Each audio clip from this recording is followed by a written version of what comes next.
Queridos irmãos, queridas irmãs, estamos de volta com mais um vídeo da série Estudando o Evangelho segundo o Espiritismo. Sejam bem-vindos. Nós estamos no 14º capítulo do livro, que tem o título Honrai a vosso pai e a vossa mãe. Dessa vez, vamos estudar o item A Parentela Corporal e a Parentela Espiritual.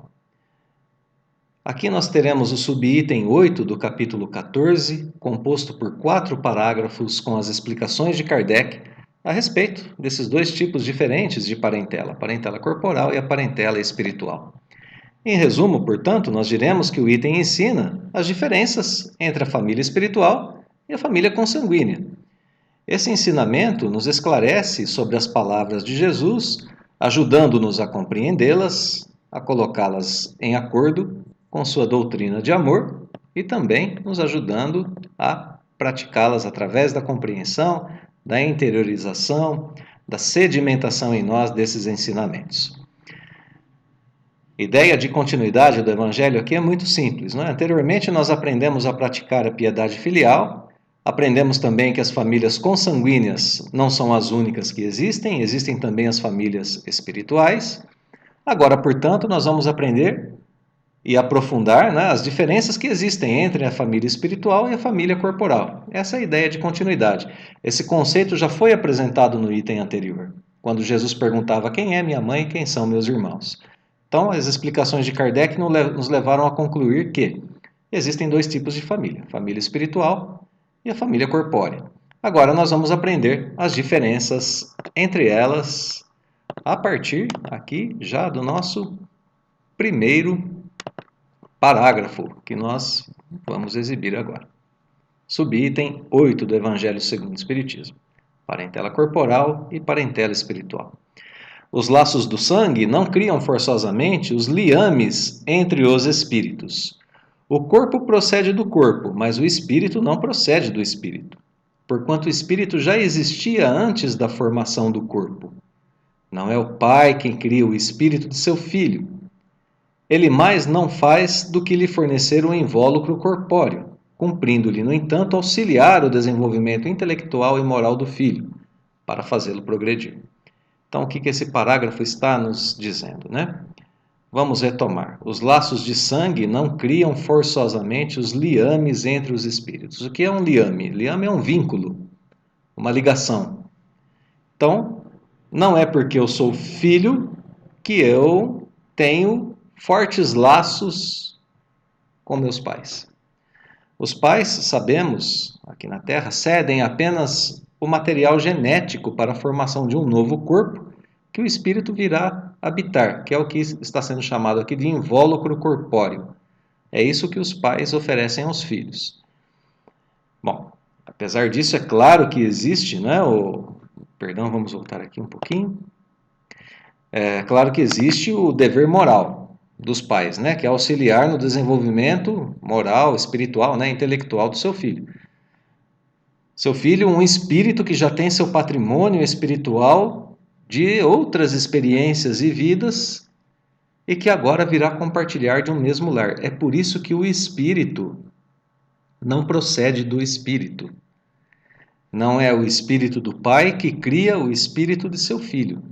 Não, seu filho já era um espírito que vivia outras vidas, outras reencarnações há muito tempo e que agora reencarna em um corpo que seus pais criaram, que seus pais lhe ofereceram. Quem cria espíritos é só Deus. Deus nos criou, viemos progredindo e agora nos encontramos em diferentes famílias. É por isso que aqui o texto diz que o espírito não procede do espírito e que os laços do corpo físico não criam forçosamente nenhum tipo de vínculo mais profundo de ligação entre os seres que convivem juntos em uma mesma família. Então, esse parágrafo aqui apresenta o papel dos pais em relação à vida material e a ideia de que os vínculos de afeto, de amor, né, de carinho, não surgem nas relações familiares apenas por causa dos laços de sangue. Existem outras razões para que surjam esses liames, esses vínculos entre espíritos que vão agora partilhar, né, de um mesmo lar, compartilhar a mesma experiência corpórea. Então essa é a explicação desse parágrafo. Vamos ao segundo. Então aqui nesse segundo parágrafo, a explicação continua a partir de duas situações distintas. A primeira situação é essa daqui, ó. Os que encarnam numa família, sobretudo como parentes próximos, né, pais, filhos e irmãos, são, as mais das vezes, espíritos simpáticos. Na maioria das vezes são espíritos simpáticos, né? Já se conheceram em vidas passadas e agora, ligados, né, por essas anteriores relações, que se expressam por uma afeição recíproca na vida terrena. Essa é a primeira situação. Espíritos que formam uma mesma família e que têm simpatia uns pelos outros, mas essa simpatia já foi construída em vidas passadas. Agora, segunda situação. Mas também pode acontecer, sejam completamente estranhos uns aos outros esses espíritos, afastados entre si por antipatias igualmente anteriores, que se traduzem na Terra por um mútuo antagonismo, né? Discórdia, né? Eles não concordam assim com muita facilidade, né? Que aí lhes serve de provação. Então essa é a segunda situação, o caso contrário, né?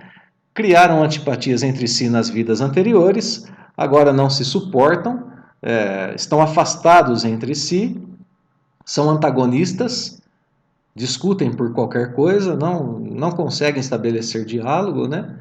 E isso tudo lhes serve de provação. Essa segunda situação é uma provação, porque eles são aproximados pelos laços de sangue. São parentes consanguíneos, mas não se dão bem, não são parentes espirituais. Não se dão bem e, mesmo assim, precisam aprender a conviver e a se suportar numa mesma família de laços consanguíneos. Por isso a prova. Aí é que está a prova, né? Deus permite que eles encarnem numa mesma família justamente para aprenderem esse respeito, aprenderem essa consideração, né, que se tem por parentes consanguíneos, embora não se concorde com eles. Segue o texto. Não são os da consanguinidade os verdadeiros laços de família, e sim o da simpatia e da comunhão de ideias, os quais prendem os espíritos antes, durante e depois de suas encarnações. Aqui uma conclusão maravilhosa do texto, né? Os verdadeiros laços de família são os da simpatia e o de comunhão de ideias, espíritos simpáticos, né? Que concordam entre si, que vivem harmoniosamente. Esses são verdadeiramente familiares. Por quê? Simplesmente porque são esses laços que duram para depois da reencarnação, sendo que já mantinham essas pessoas unidas mesmo antes da reencarnação, como a gente viu aqui no texto, né? Então, o que acontece com os laços de sangue? Quando a gente desencarna, esses laços de sangue deixam de existir. Eles deixam de... Eu não vou deixar de considerar um espírito como meu pai porque eu desencarnei, né? Com aquele amor, com aquele carinho. Mas, de fato, o laço consanguíneo só existe aqui na vida corpórea. Pode ser que numa futura existência, eu e meu pai, reencarnados agora, reencarnemos em famílias diferentes, mas continuemos tendo comunhão de ideias e simpatia um pelo outro. Então é por isso que os laços verdadeiros de família são os laços da família espiritual. Por isso Jesus disse: minha mãe e meus irmãos são aqueles que fazem a vontade de Deus, porque esses laços são os que duram para sempre, não é? Segue-se que dois seres nascidos de pais diferentes podem ser mais irmãos pelo espírito do que se o fossem pelo sangue.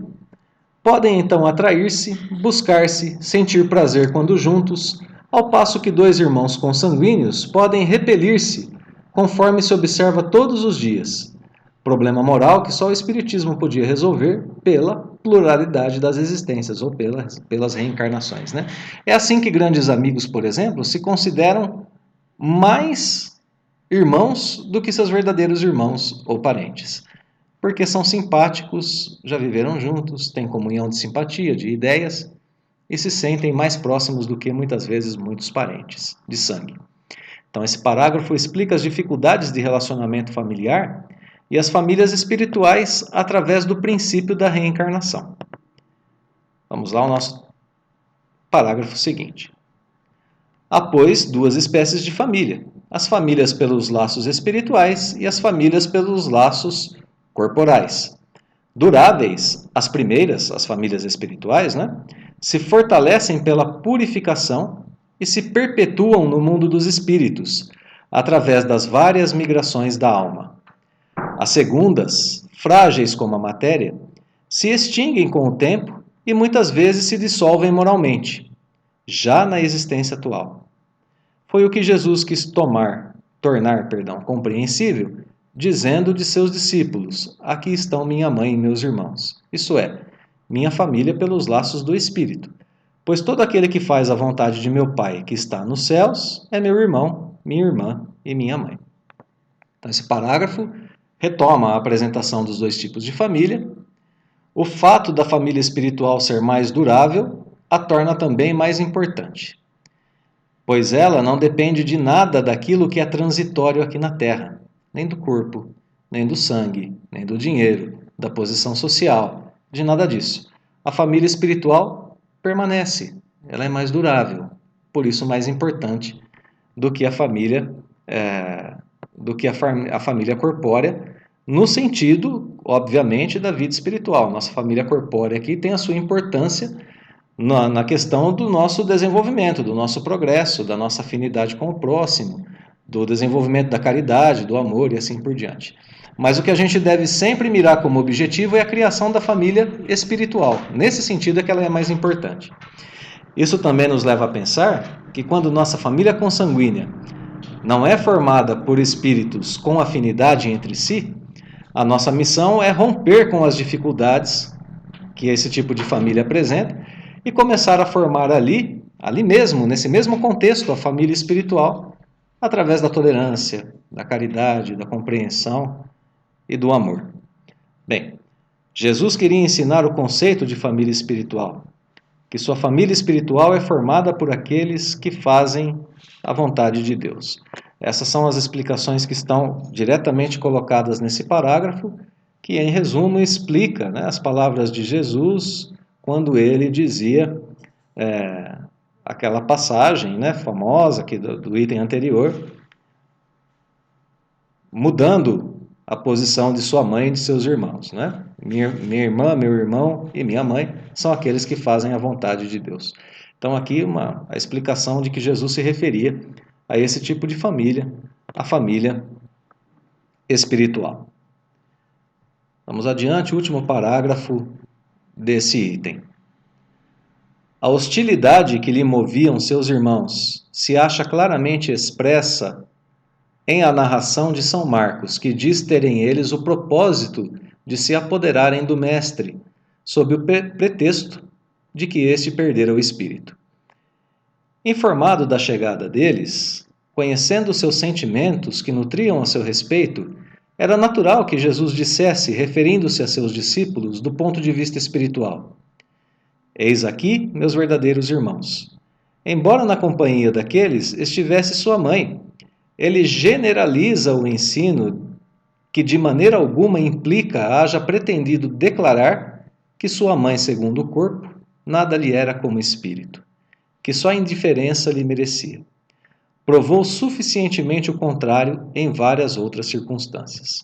Então aqui a gente tem o encerramento de uma questão, né? Esse parágrafo termina a explicação apresentando a situação dos irmãos de Jesus e a de Maria de Nazaré, sua mãe, dizendo que sim, Maria de Nazaré tinha ligações espirituais com Jesus e que ele a respeitava dessa forma e que ele a tinha em profundo amor.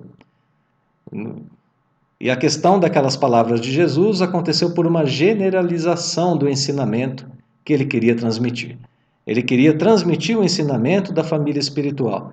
Então ele usou uma situação para colocar esse ensinamento. Não foi nenhum tipo de desrespeito, de falta de amor, de falta de consideração com Maria de Nazaré.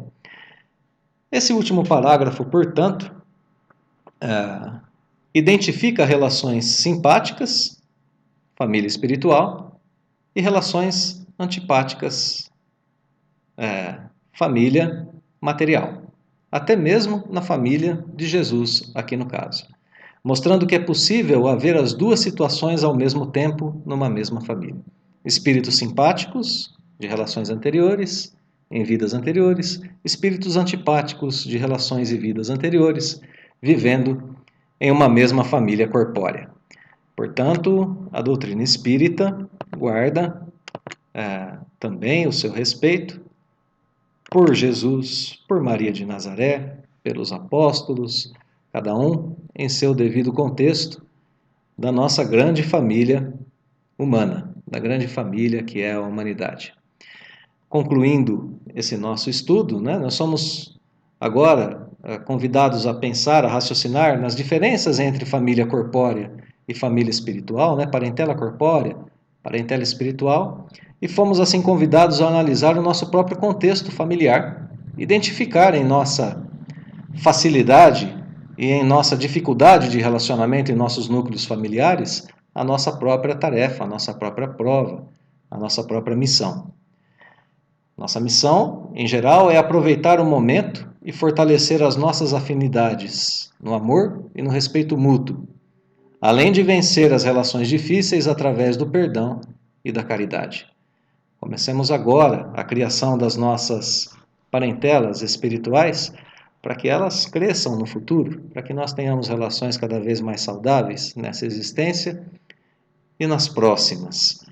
Esse é o grande ensinamento do Evangelho segundo o Espiritismo em relação a esse item, e nós encerramos assim esse nosso capítulo do Estudando o Evangelho segundo o Espiritismo.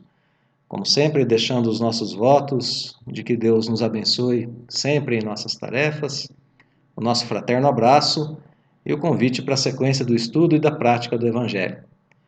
Espero por você no próximo vídeo. Até lá!